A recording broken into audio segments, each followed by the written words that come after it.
नमस्कार विद्यार्थ्यांनो.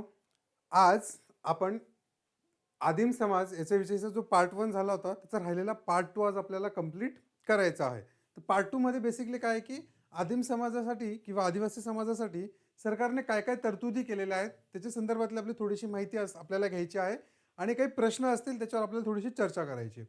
बरोबर आहे. सो आपण सुरू करूया जास्त वेळ न घेता.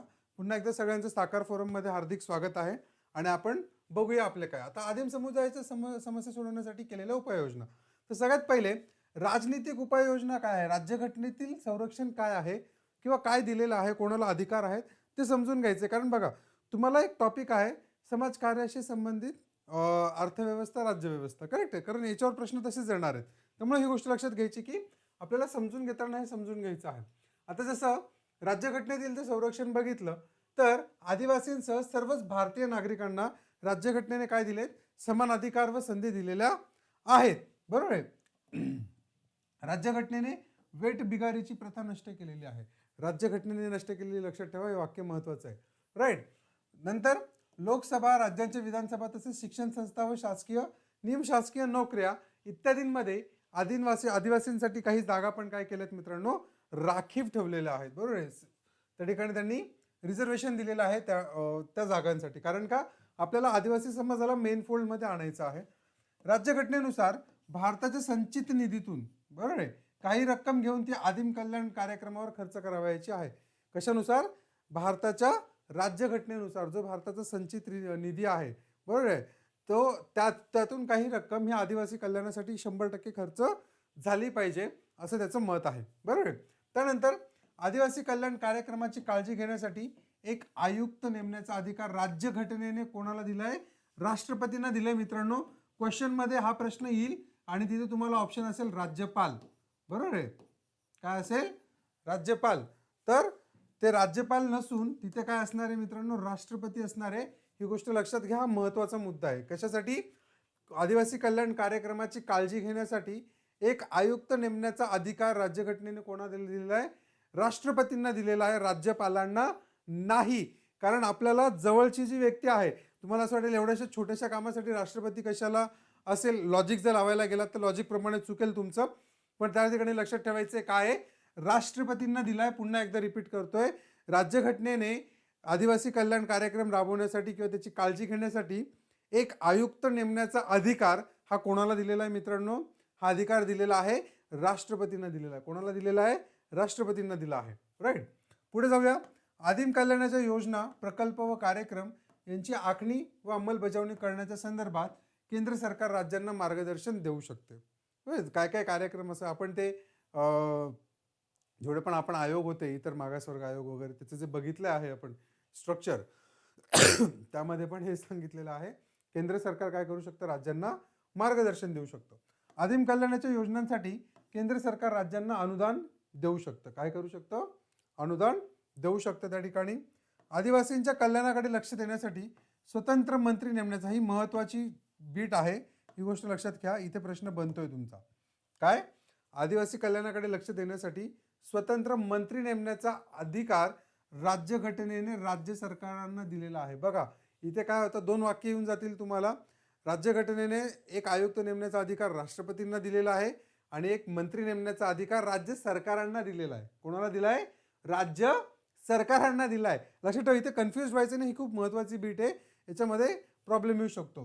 राज्यघटनेने आदिवासींच्या आर्थिक व शैक्षणिक हित संबंधांचे संरक्षण करण्याची जबाबदारी राज्यावर टाकलेली. कोणावर टाकलेली आहे? राज्यांवर टाकलेली आहे. राज्यपालांच्या शिफारशीवरून काही समूहांना किंवा समुदायांना अनुसूचित जमाती म्हणून जाहीर करण्याचा, तसेच काही नवीन समूहांना अनुसूचित जमातीसाठी असलेले फायदे मिळावेत म्हणून त्यांना अनुसूचित जमाती हे शीर्षक देण्याची शिफारस करण्याचा अधिकार राज्यघटनेने कोणाला दिलेला आहे? राष्ट्रपतींना दिलेला आहे. बरोबर आहे. शिफारस कोण करणार? राज्यपाल करणार. बरोबर आहे. कशासाठी करणार? की कोणाला आदिम जमात म्हणायचं, कोणाला आदिवासी जमात म्हणायचं किंवा कोणाला अनुसूचित जमाती हे शीर्षक द्यायचं, याचा जो अधिकार आहे हा राज्यघटनेने कोणाला दिलाय मित्रांनो? हा दिलेला आहे राज्यपालांना. कोणाला दिलेला आहे? सॉरी, राष्ट्रपतींना. कोणाला दिलाय? राष्ट्रपतींना हा अधिकार दिलेला आहे. ही गोष्ट लक्षात ठेवा. करेक्ट आहे. पुढे जाऊया. राजकीय राज्यव्यवस्थेत किंवा राज्यघटनेतील संरक्षण सगळ्यांना लक्षात आलं 100%. जिथं मी राष्ट्रपती म्हटलंय तिथं राष्ट्रपती लक्षात ठेवा, जिथं राज्य म्हटलंय तिथं राज्य लक्षात ठेवा, जिथे अधिकार राज्यघटनेने कोणाला दिले, शेवटी राष्ट्रपतींना दिलेले आहेत. ही गोष्ट त्या ठिकाणी लक्षात ठेवा. हा महत्त्वाचा बीट आहे तुमचा. पुढे जाऊया. काही आर्थिक सुविधा पण दिलेल्या आहेत. डिटेल मी जाणार नाही, त्याच्यामध्ये वरच्यावर बघूया. मी तुम्हाला एक प्रश्न याच्यावर विचारणार आहे आणि त्याचं उत्तर तुम्ही मला पाठवणार आहात किंवा कमेंट बॉक्समध्ये टाकणार आहात. ओके. सरकारने आदिवासी क्षेत्रात विशाल आकाराच्या बहुउद्देशीय सहकारी संस्था स्थापन केलेल्या आहेत. कोणी केलेल्या आहेत?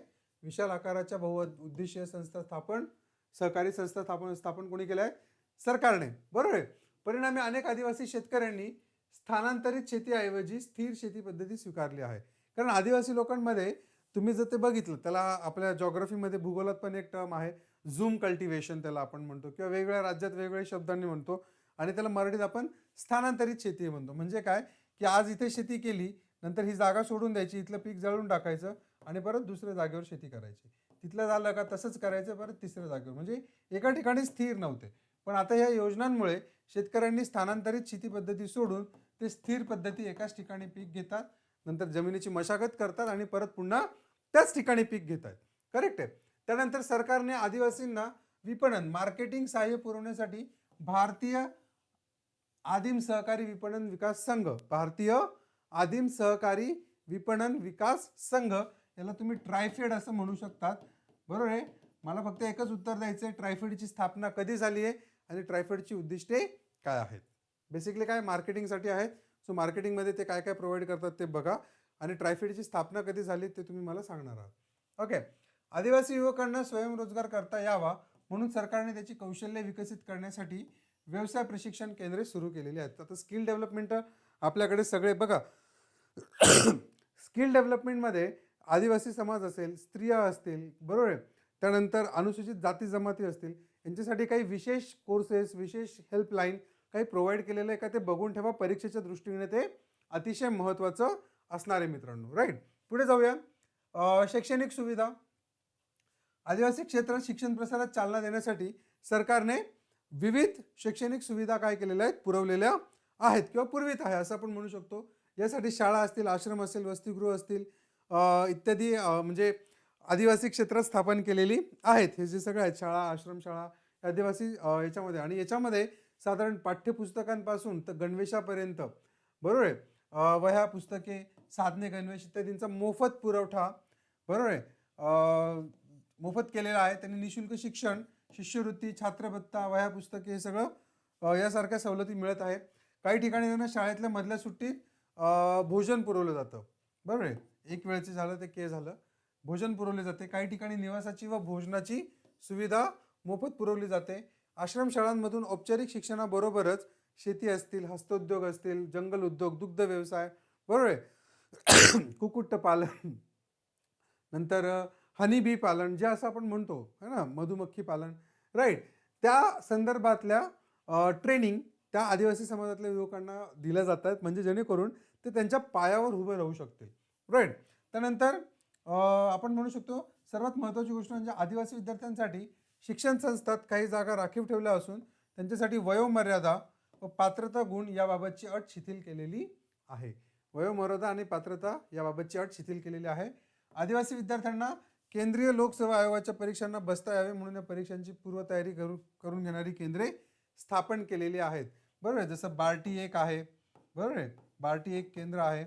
त्यानंतर तार्टी म्हणून आहे, ट्रायबलसाठीचं एक आहे बहुतेक, ते एकदा नाव चेक करून घ्या. ही जी केंद्र आहे ही केंद्र काय केलेली आहेत? सरकारने स्थापन केलेली आहोत. करेक्ट आहे. भेटूया मित्रांनो पुढच्या लेक्चरमध्ये आपल्या, कारण आता हा अभ्यास तुम्हाला खूप महत्त्वाचा झालेला आहे. Each and every line reading between the lines करायला विसरू नका.